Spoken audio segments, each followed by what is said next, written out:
You didn't ask her how could she have a boyfriend with how ugly she was? Never said. You didn't ask how many boyfriends she ever had? You didn't say any of that. They're just making that up on you. Just lying. I have to. Have to be lying. You didn't threaten just a couple weeks ago an officer that you were going to throw hot water if she didn't call somebody? Yes, ma'am. You did threaten to do that? Okay. All right, sir. You are John Jones. Yes, ma'am. And Mr. Jones is charged in cause number 25 DCCR 0523 with the offense of murder. And Mr. May. And in cause number 24 DCCR 2431 with the offense of unauthorized use of a vehicle. Mr. Wilkerson has filed a motion just in the murder case, correct? That I reduce the bond. Yes, Your Honor. Which I believe is set at 800, if I remember. Let me pull it up so we make sure. Let's see.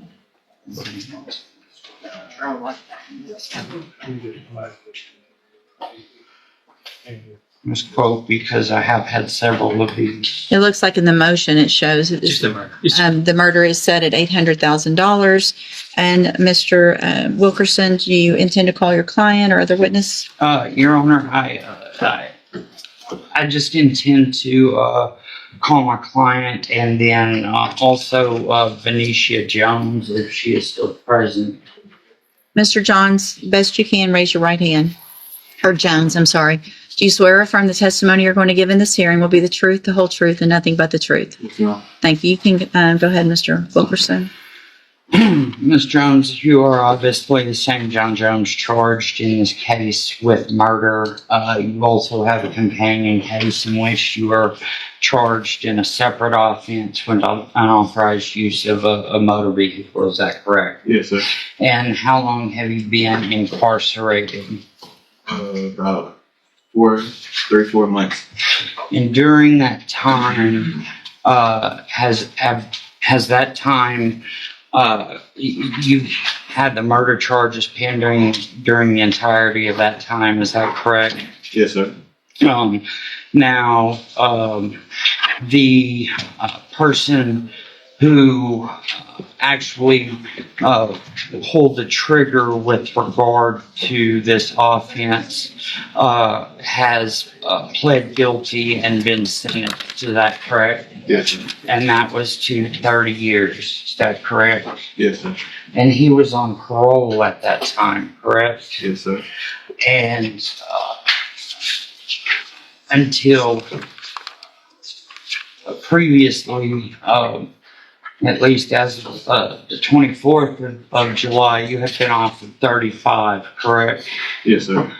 All right. Now, during the time that you have been incarcerated, you have had some run-ins with staff with regard to some behavioral issues.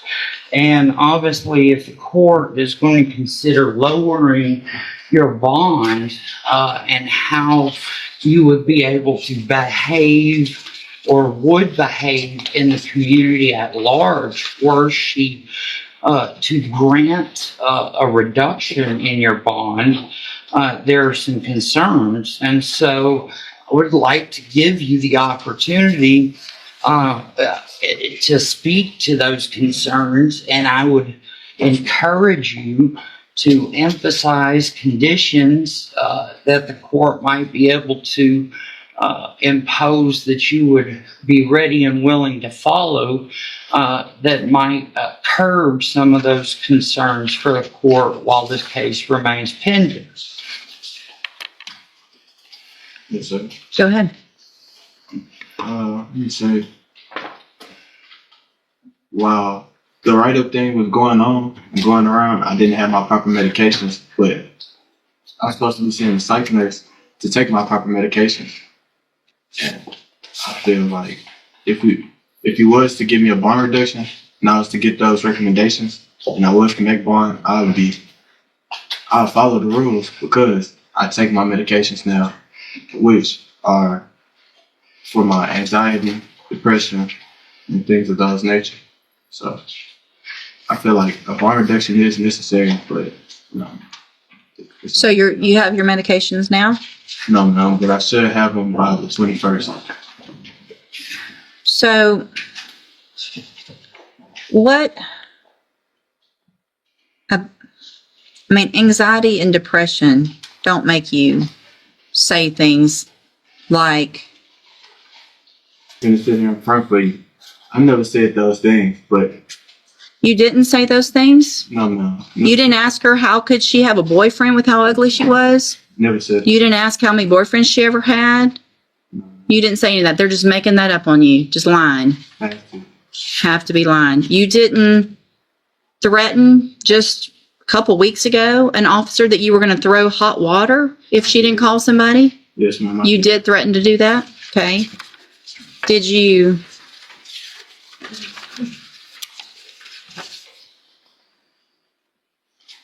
Did you say at one point when y'all were getting in trouble that what it had to do with somebody giving a Bible back to another person, and you inserted yourself in something that wasn't about you, and you said, that's what's wrong with y'all officers. Y'all think we on y'all time, and I'm not. So you don't think you're on their time when you're in jail? I never said that. You didn't? They made that up too? What I said was, respect is given both ways. That was my exact words. Respect is given both ways. And so you think you deserve respect with how you're acting.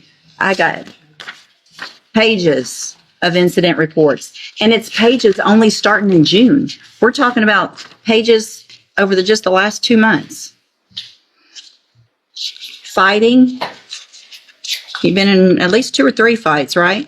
Yes, ma'am. Yeah. Mr. Coleman? Your Honor, I've just a couple questions. Mr. Jones, what did you do with the weapon after Lenny Nixon was shot? I gave it back to Green.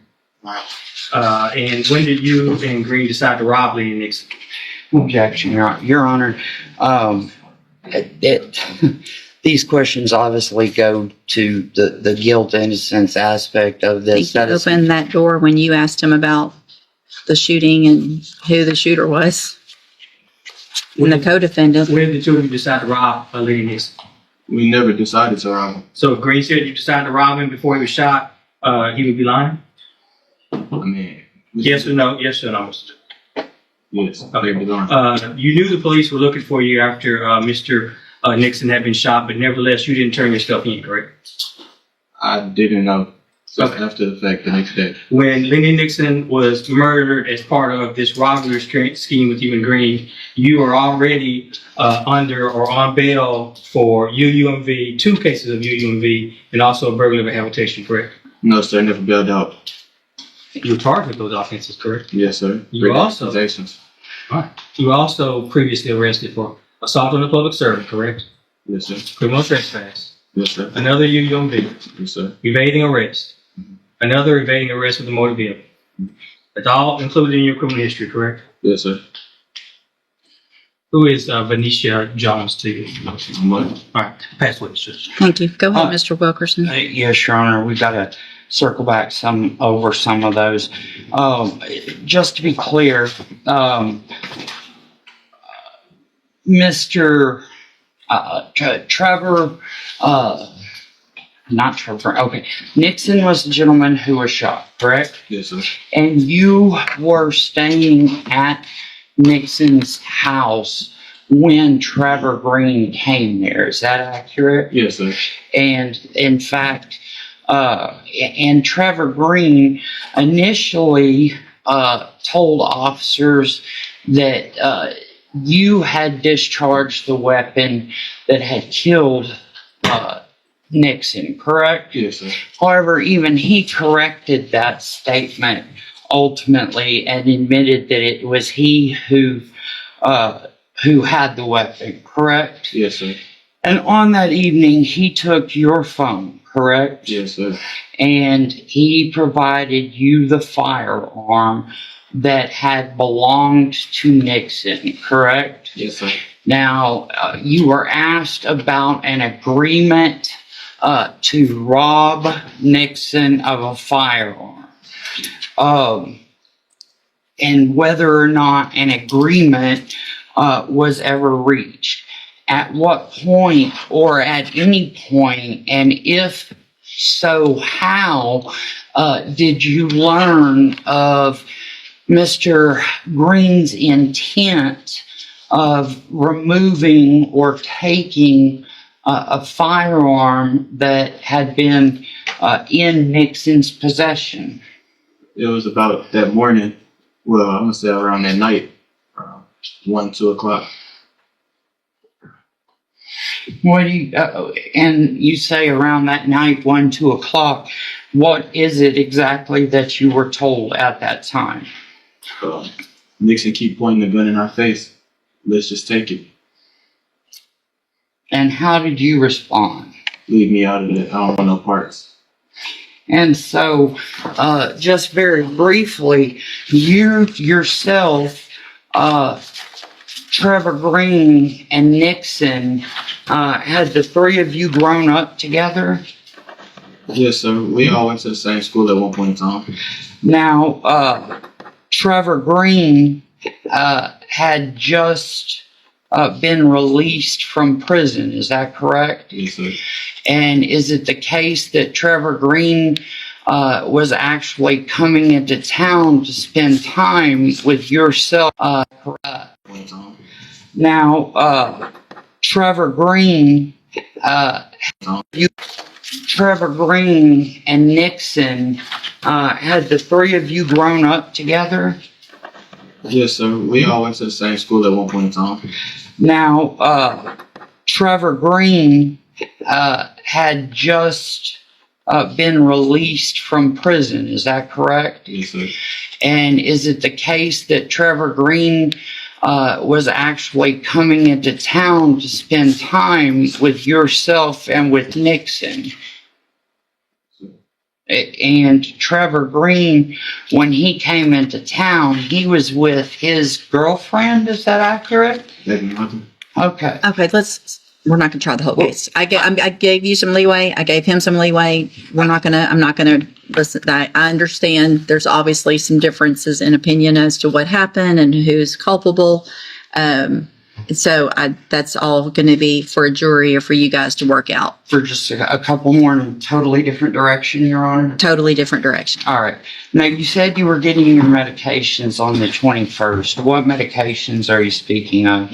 I'm supposed to be taking trazodone, hydroxyzine, persosine, and they're supposed to be giving me another type of med for me hearing and seeing things. So, while you have been incarcerated at Jefferson County Correctional Facility, the psychiatric or psychological staff provided by contract have made a determination that you actually have audio or visual hallucinations? Yes, sir. Okay. Your Honor, as a result of that, we will need to request... Just file the appropriate motion. Yes, Your Honor. I'll pass it over. I have no further questions, Judge. All right. And you said you had another witness. Can you proffer what that witness would be testifying to for me? Your Honor, that would just be his mother, Venetia Jones, and to the little bit of support that she would be able and really the inability to raise funds. Thank you. Okay, thank you. And I'm glad she's here. Thank you. Where is she? Thank you for being here, ma'am. Okay, anything else? Just a really brief argument. Go ahead, sir. Yeah, I filed it. I put that argument. I made clear in the state's reply to the defense counsel's motion to reduce the bond, so I'm not going to belabor it. I just hit the high points, Judge. If the court is so inclined, the state constitution, the Texas Constitution, allows you to hold this defendant without bond because he committed a felony while on bail for a felony, Judge. I've cited the case law. I've attached it to my reply. I don't see that reply on this case. It would have been filed on August the 6th of this year. I see a couple of things. I see an order. Oh, never mind. It's right here. Yeah. Sorry.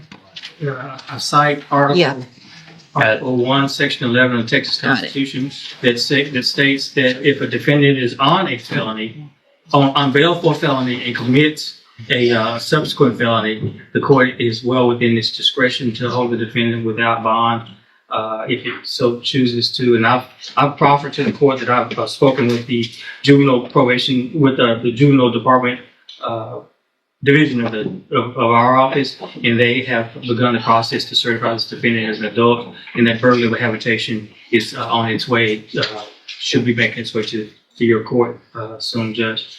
We've got the criminal history that I think speaks for itself. Your Honor, we'd ask that this court deny the defense counsel's motion to reduce the defendant's bond. In fact, if the court is so inclined, we'd ask that you hold him with no bond. Thank you, Mr. Coleman. Mr. Wilkerson, argument?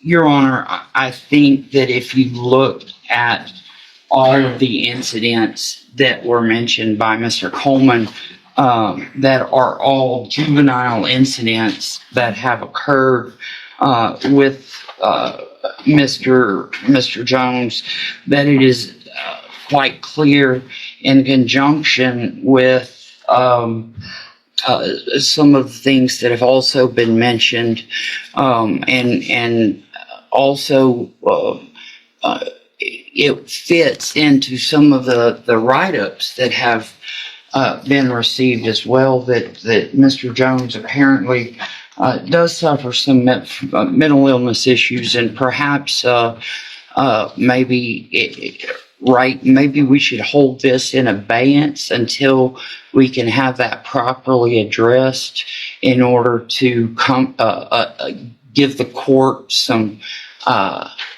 additional comfort that some of these behavioral issues might be more appropriately addressed. Here's what I'm inclined to do at this time. I'm not going to hold the motion. We can always, if the circumstances change, file a motion, and I will allow another hearing if there's a change of circumstances. Today, based on the nature of the offense, based on the amount of and nature of the incident reports from jail, based on the amount of and nature of the allegations of criminal history as a juvenile, Mr. Jones is 17, about to be 18, right? Yes, ma'am. So based on that, all of that, I am going to deny the motion to reduce the bond at this time. Obviously, it sounds like the jail's doing what they can to get Mr. Jones help. If you want to file a motion with regard to any other competency of whatever you want to file with regard to that, get that filed, and I'll take a look at it as soon as it comes through. All right, you go back with the bailiff. And listen, Mr. Jones, whatever issues you're having, none of that, in my opinion, coincides with how you're behaving, right? So you need to make an adjustment of what you're doing in jail. And if you don't, then Mr. Wilkerson's not going to have any argument whatsoever for me to reduce your bond later or anything like that. So I've probably talked to just about everybody in that dorm, I think, in the last couple of weeks about this behavior. Y'all can all continue to act like you're acting, and y'all can all sit there and wait for your cases and then go to prison or whatever happens. Or somebody can step up and say, I'm not going to act like that.